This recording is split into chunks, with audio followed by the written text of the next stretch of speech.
The crystalline chandeliers of the Grand Plaza Hotel reflected off champagne glasses as I stood near the dessert table, watching my family work the room. Christmas dinner had transformed into an impromptu networking event, at least for everyone except me. "Maya's here too," my mother said to a distinguished couple, her voice carrying that particular tone reserved for disappointing relatives. "She does something with computers. Online sales," my sister Priya clarified with a practiced smile, the kind that looked sympathetic but landed like a slap. "You know, one of those little boutique things. Very entrepreneurial." She managed to make the last word sound like a hobby rather than a profession. I took a small bite of chocolate mousse, letting the moment pass. The couple nodded politely before Priya steered them toward more interesting topics, specifically her promotion to senior associate at Morrison & Partners, the city's third-largest law firm. My father, Rajesh Sharma, held court near the bar with his golf buddies from the country club. At 62, he'd spent 35 years building Sharma Industrial Supplies into a respectable mid-sized distributor. Respectable. That word defined everything about our family. Respectable careers. Respectable marriages. Respectable failures, even. My younger brother, Arjun, appeared at my elbow. "You good?" he asked quietly. "Always," I said, meaning it. "Dad's telling the CFO story again." "I glanced over." Sure enough, my father was deep into his favorite narrative about how he'd almost hired me as CFO of his company 5 years ago, before Maya decided to chase this internet thing instead. "Turned down a 6-figure salary," he was saying, shaking his head with exaggerated bewilderment. "Real benefits, real security to sell trinkets on a website. I still don't understand it." The CFO he'd actually hired stood beside him, nodding sympathetically. Nobody mentioned that the offer had been conditional on my giving up any personal business interests and working under my father's direct supervision for at least a decade. Nobody mentioned that his company's revenue had stagnated for 3 straight years while my little online business had, well. I took another bite of mousse. "You should say something," Arjun muttered. "Why?" I asked genuinely. Would it change anything? He had no answer for that. Priya's laugh cut through the ambient conversation. She'd corralled a group of young professionals near the fireplace, regaling them with stories from her firm. "My sister actually asked me for legal advice about international trademark law last year," she announced. "For her Etsy shop or whatever it is." I had to explain that my practice focuses on corporate mergers, not small business matters. It was actually about multi-jurisdictional intellectual property enforcement across 17 countries, I said mildly, appearing beside the group. "But you're right that it wasn't your area of expertise. The firm I hired specializes in international commerce law." Priya's smile tightened. "Right. Well, when you're ready for real legal work, Morrison handles everything." "I'll keep that in mind," I said pleasantly. One of the young men in the group, probably an associate from her firm, jumped in. "What exactly do you sell?" "I'm always looking for gift ideas." "Luxury goods primarily," I said. "Home decor, artisan pieces, that sort of thing." "Oh, like those subscription boxes?" his companion asked brightly. "My sister does one of those. She makes about $200 a month. It's such a fun hobby." "Something like that," I agreed. Priya was already moving the conversation elsewhere and I didn't stop her. The truth was complicated, and I'd learned years ago that complicated truths sounded like bragging when your family had already decided your narrative. My mother found me as the dinner crowd began thinning. "Maya, dear, Mrs. Chen's daughter is hiring for her marketing department. Entry level, but it's a start. I told her you'd call next week." "That's thoughtful, Mom, but I'm not looking for—" "You can't do this internet thing forever," she interrupted gently, using the tone reserved for coaxing children off jungle gyms. "You're 31. Your sister has a career. Arjun just made junior partner at his accounting firm. Even your father started with nothing and built something real." "I have built something." "A website isn't a company, sweetheart." She patted my hand. "It's time to think about your future. Real stability. Maybe even marriage if you had a proper career to offer."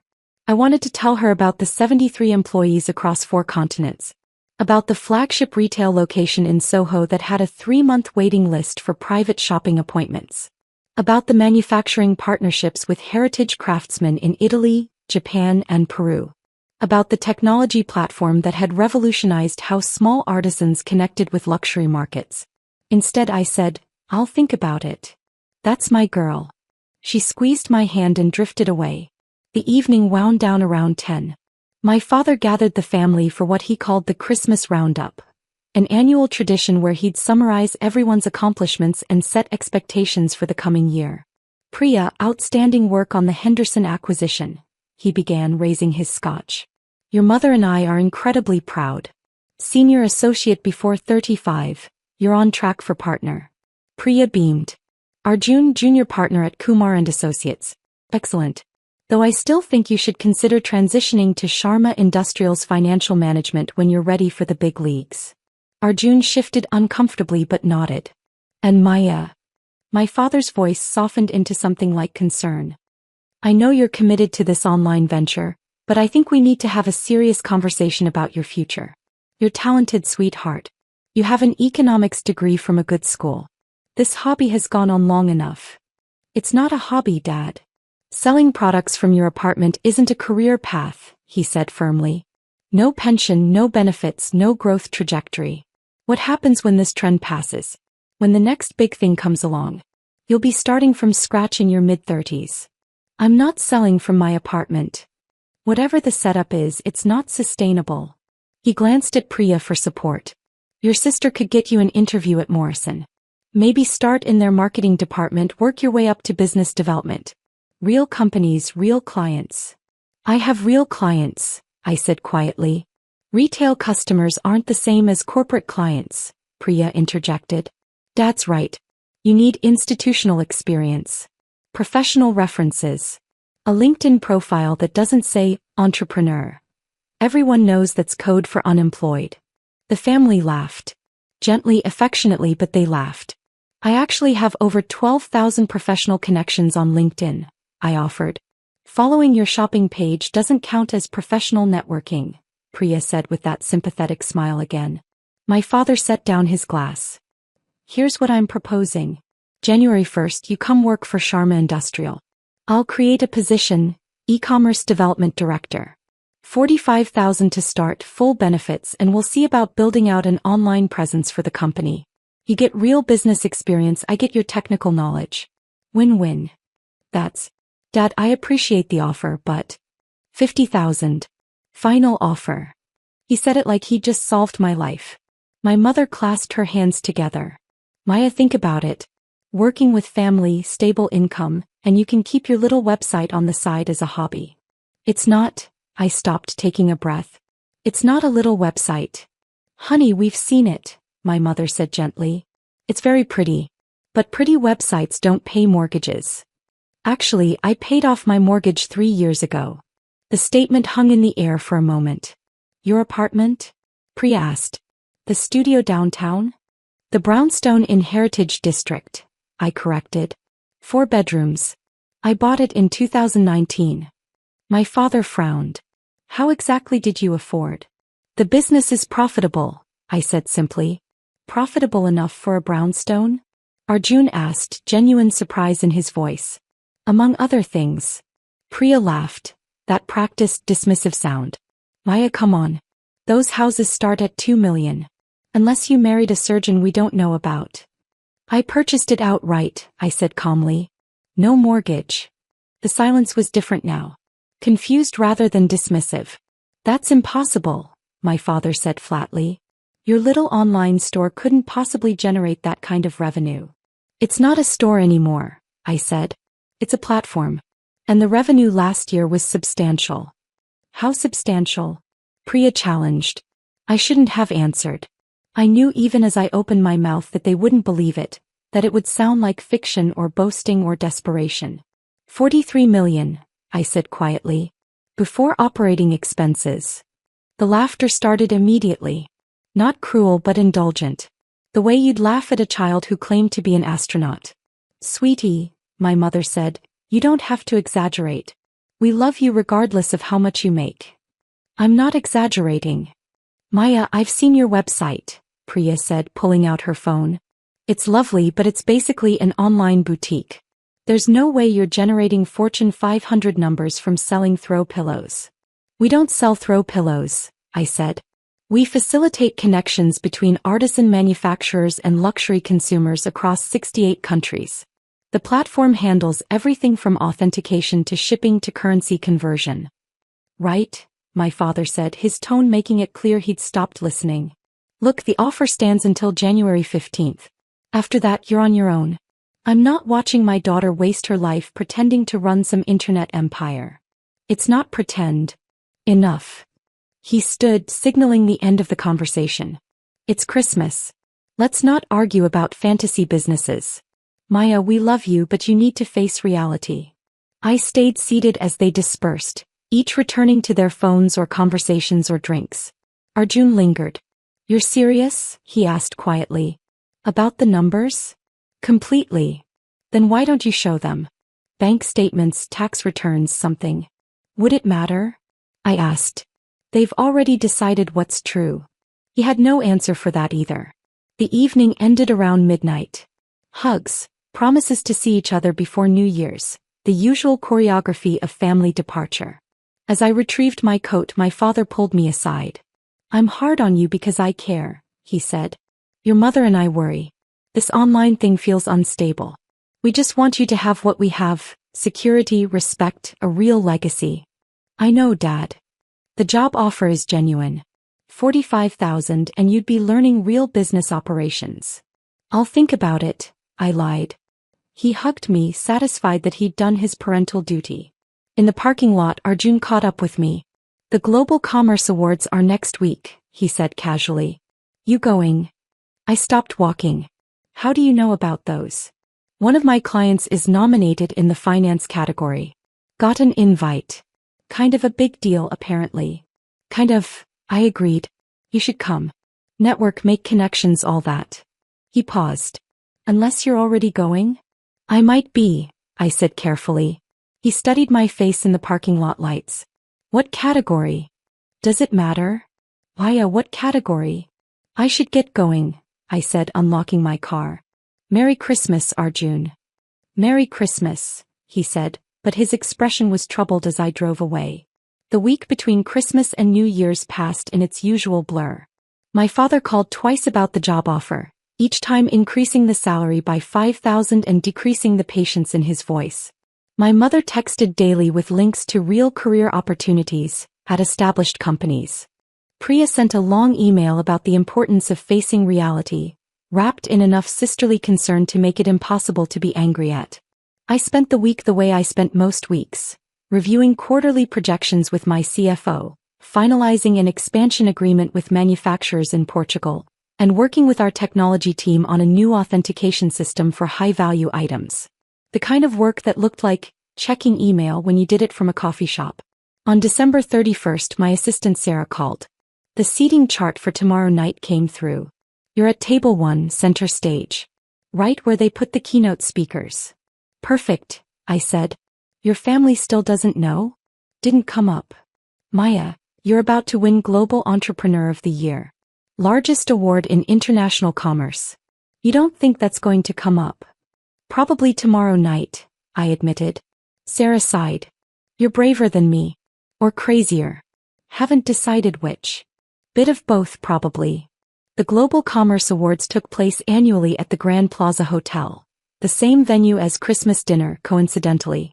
The ceremony drew 1,500 attendees, CEOs, investors, industry leaders, and media from around the world.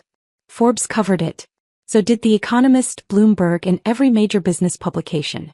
It was, as Arjun had noted, kind of a big deal. I arrived early before the main crowd, wearing a midnight blue gown that had cost more than my father's first car. The kind of understated elegance that whispered rather than shouted, though what it whispered was worth 7 figures. Miss Sharma. The event coordinator rushed over. We have you in the green room with the other major award recipients. Can I get you anything? Champagne? Water. Water's perfect, thank you. The green room held perhaps 20 people, all of whom had that particular polish that came with serious success. I recognized about half, CEOs I'd met at previous conferences, a venture capitalist who'd tried to invest in my company twice, a technology founder who'd sold her platform for 9 figures. Maya Sharma? A woman in her 50s extended her hand. Catherine Wu, Silicon Valley Ventures. I've been trying to get a meeting with you for 2 years. Your persistence is admirable, I said, shaking her hand. Your returns are remarkable, she countered. 43 million revenue on 22 million in operating costs? And growing at 67% year over year? Those are unicorn numbers. We've been fortunate. Fortunate is winning the lottery. This is strategy. He handed me a card. When you're ready to scale globally, really scale, call me. I can have 200 million in funding on your desk in a week. I appreciate that, I said, pocketing the card. The ceremony began at 7.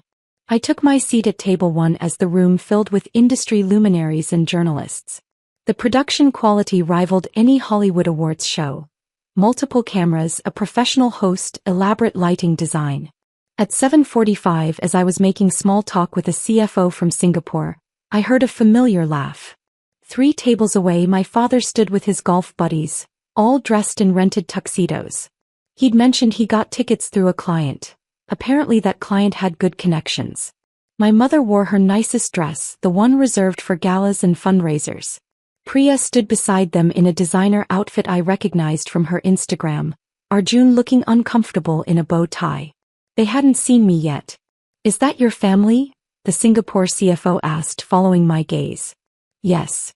Are they here for you? Not exactly. The host took the stage, a polished executive from the International Commerce Council. Welcome to the 42nd Annual Global Commerce Awards. Tonight we celebrate the innovators, disruptors, and leaders who are reshaping how the world does business. My father had spotted someone he knew, a supplier from the enthusiastic handshake, and was deep in conversation. Networking at its finest. We'll begin with our emerging markets category, the host continued, and the ceremony rolled forward. My father's table was loud. Not obnoxiously so, but audibly engaged, the kind of group that laughed at the right moments and applauded enthusiastically. I watched them celebrate a fintech founder from Brazil, a sustainable packaging company from Kenya, a logistics platform from India. Priya took a selfie with the stage in the background.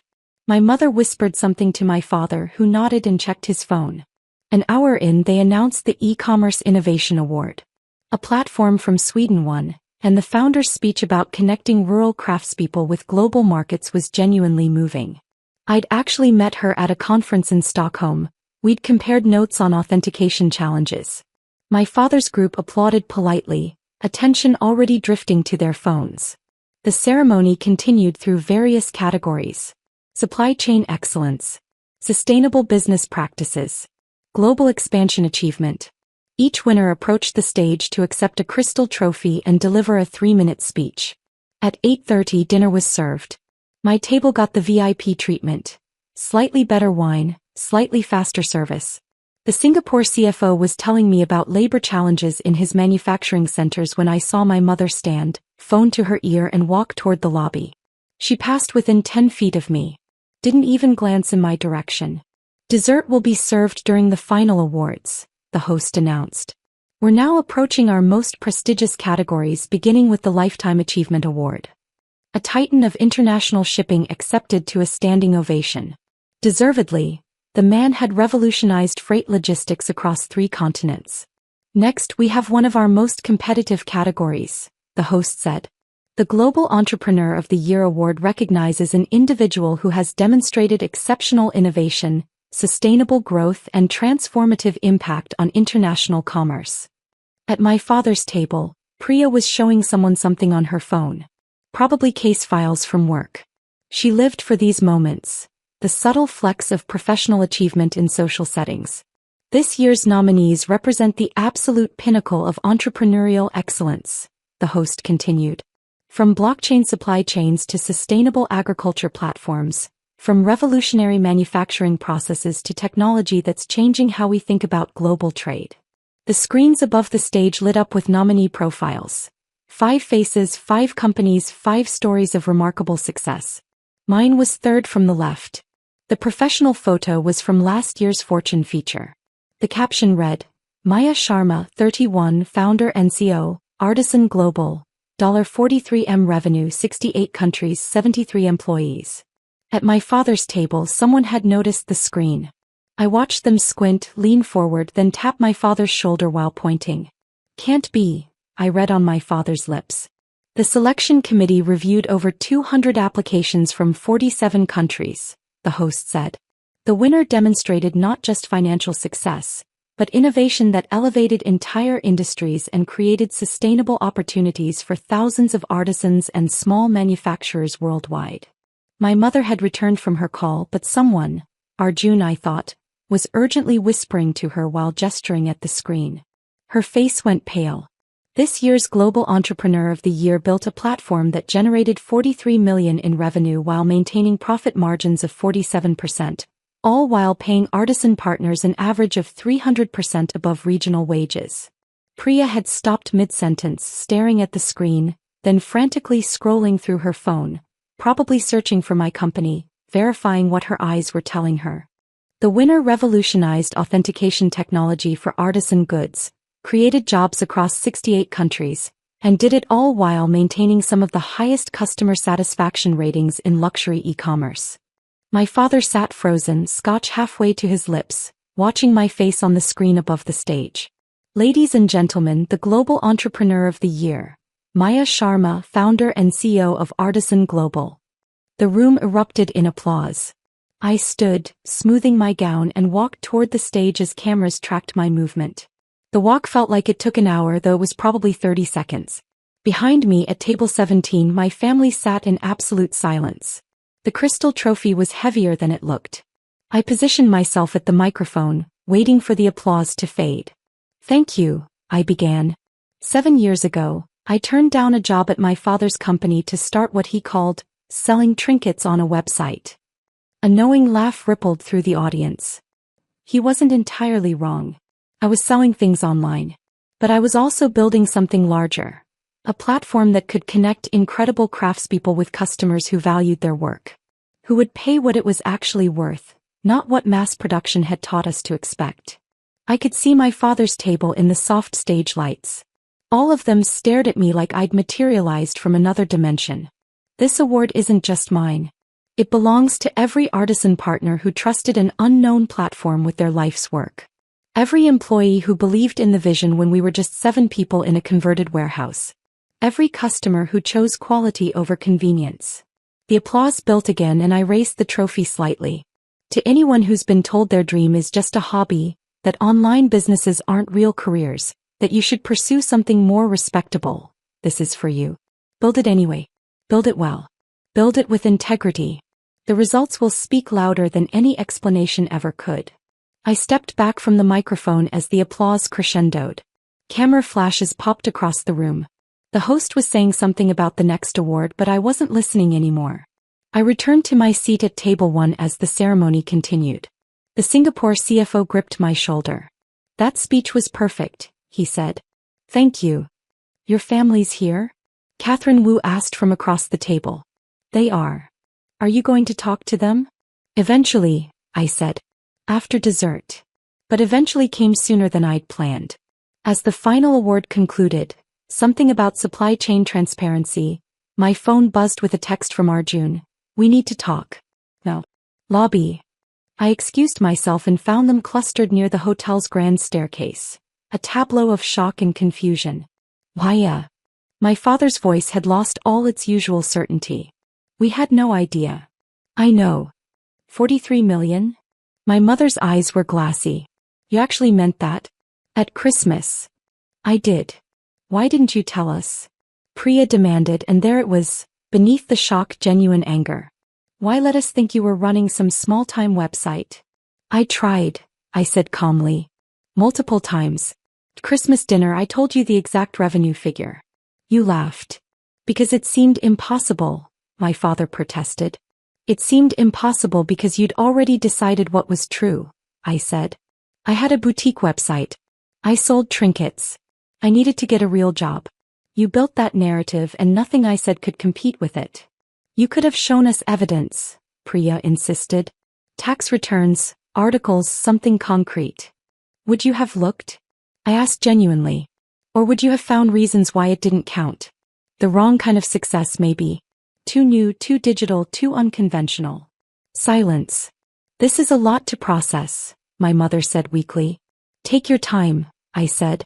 I'm not going anywhere. The job offer, my father started then stopped, seeming to realize how absurd it sounded now. $45,000. Was very generous, I finished diplomatically. For what you thought I needed. More silence. I have to get back, I said. There's a reception after the ceremony. Networking, media interviews, the usual. Can we come? Arjun asked quietly. I looked at him, the only one who'd asked questions at Christmas instead of just making assumptions. Of course. It's open to all attendees. The reception filled the hotel's grand ballroom, and my family drifted in like ghosts at their own funeral. I watched them navigate the space, reading the reactions of people who recognized me, who knew my company, who wanted introductions and business cards and conversations. A journalist from Bloomberg approached. Miss Sharma, congratulations on the award. Could I get a quote about your expansion plans for Southeast Asia? We're finalizing partnerships in Thailand and Vietnam, I said. Projected launch in Q3 next year with 15 local artisan cooperatives already signed. Remarkable. And the rumor about an acquisition offer from Amazon. Any truth to that? We've had conversations with several major platforms, I said carefully. But Artisan Global's independence is central to our mission. Our artisan partners trust us because we're not optimizing for pure profit margins. The journalist scribbled notes. Behind her, I could see my mother explaining to someone that I was her daughter, the confusion on her face suggesting she still wasn't entirely sure how that could be true. Catherine Wu appeared at my elbow as the journalist left. The offer stands, she said. 200 million minority stake, you maintain full operational control. Think about it. I will, I promised. My father approached as Catherine departed, though he seemed uncertain whether he was allowed to interrupt. Is that Catherine Wu? He asked. From the venture capital firm? It is. She wants to invest in your company? She does. He absorbed this, visibly recalculating everything he thought he knew. I've been trying to get a meeting with her fund for 3 years. For Sharma Industrial's expansion. I could introduce you, I offered. Though I should mention, she focuses on high-growth technology companies. Industrial supply might not be her sector. The words weren't cruel, but they landed that way. A gentle reversal of every conversation we'd had about real businesses and proper careers. Right, he said. Of course. Priya found me near the bar, having ditched her earlier anger for something more complicated. Perhaps the early stages of understanding. I looked up your company, she said. Forbes did a feature. Fortune ranked you in their 40 under 40. The Wall Street Journal called your platform, the future of ethical luxury commerce. They're very kind, I said. Why didn't you tell me this existed? I could have helped. Corporate legal, trademark protection, partnership agreements. That's exactly what Morrison does. I hired Feldman International, I said. They specialize in cross-border commerce law. Feldman charges $800 an hour. $1,200 actually. But they're worth it. She flinched like I'd struck her. I'm your sister. You're also someone who suggested I run an Etsy shop, I said gently. Who called it a hobby. Who thought international trademark advice was beneath your expertise. That was before I understood the scale. The scale doesn't change what it is, I interrupted. A real business. Real clients. Real impact. Those things were true whether I was making $43 or $43 million. You just needed external validation before you could see it. That's not fair, she said, but her voice wavered. Isn't it? I asked. Tell me, Priya. If I'd come to Christmas dinner and told you I was nominated for this award, would you have believed me? Or would you have thought I was delusional? She couldn't answer. The evening wore on. Media interviews, congratulations from industry peers, business cards exchanged with potential partners and collaborators. My family orbited the periphery, processing their revised understanding of reality. Around 11, I found Arjun on the hotel terrace, staring at the city lights. You okay? I asked. I'm not the one whose entire family just publicly discovered they're an idiot, he said. But thanks for asking. I laughed. You're not an idiot. I watched Dad offer you 50 grand to work for him, while you were sitting on a $43 million company. He shook his head. That's going to haunt my nightmares. He didn't know. Because we didn't ask. Because we assumed. He turned to face me. At Christmas when you said those numbers I could have asked for proof. Could have said, really? Show me. But it was easier to laugh. It's done, I said. Is it? He gestured toward the ballroom. Because I think it's just beginning. Dad's going to be impossible. Mom's going to cry. Priya's going to oscillate between pride and resentment for years. And you? I'm going to ask better questions, he said simply. And maybe listen to the answers. We stood in companionable silence for a moment. The award speech was good, he said finally. The part about building it anyway. Meant every word. I know. He smiled. That's what made it perfect. Inside the reception was winding down. My father found me near the coat check, looking older than he had that morning. Aya, I owe you an apology, he began. You don't, I said, meaning it. You saw what you expected to see. What made sense based on what you knew. I should have known better. Should have asked more questions, taken you seriously. Dad, stop. I touched his arm gently. I'm not angry. I'm not hurt. I built something I'm proud of and I did it my way. That's enough. The job offer was genuinely kind, I finished. You were trying to help. I understand that. 43 million, he said, testing the words. I can't even imagine managing that kind of operation. It's challenging, I admitted. But rewarding. He looked at me like he was seeing me for the first time. You did this all yourself? With an excellent team, I corrected. And partners I trust. And artisans who create beautiful work. But yes, I built the foundation. I'm proud of you, he said, and his voice cracked slightly. I should have said that years ago.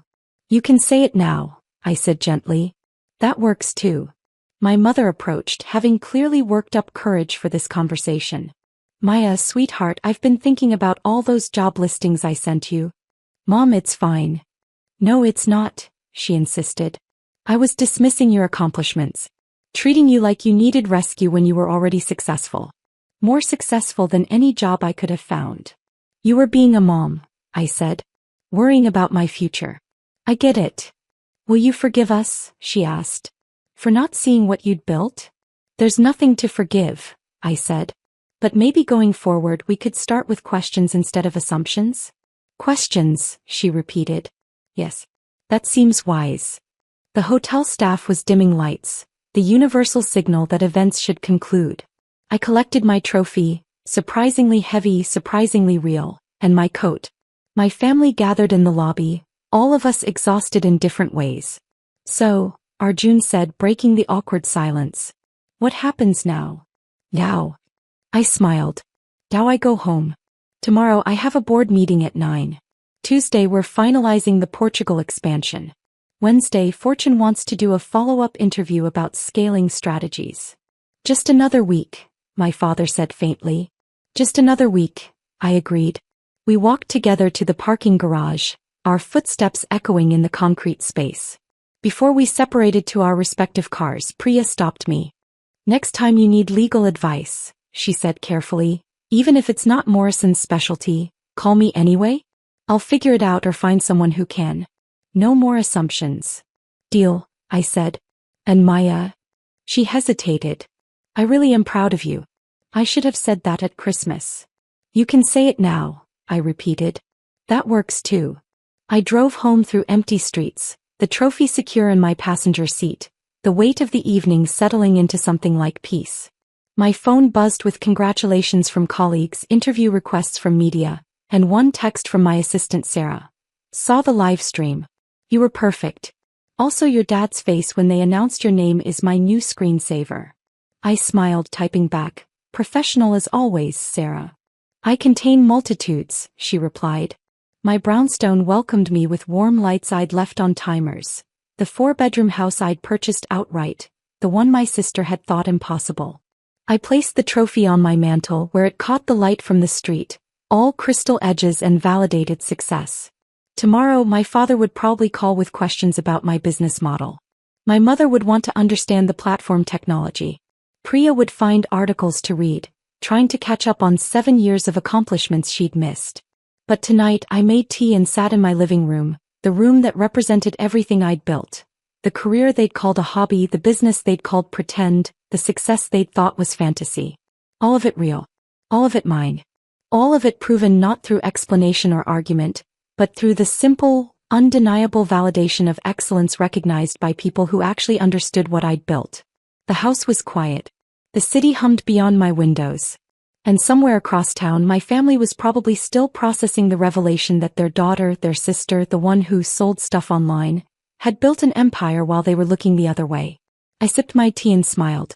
Sometimes the best response to doubt isn't argument. It's achievement. And achievement, when it comes in the form of a Global Entrepreneur of the Year award, speaks louder than any Christmas dinner conversation ever could.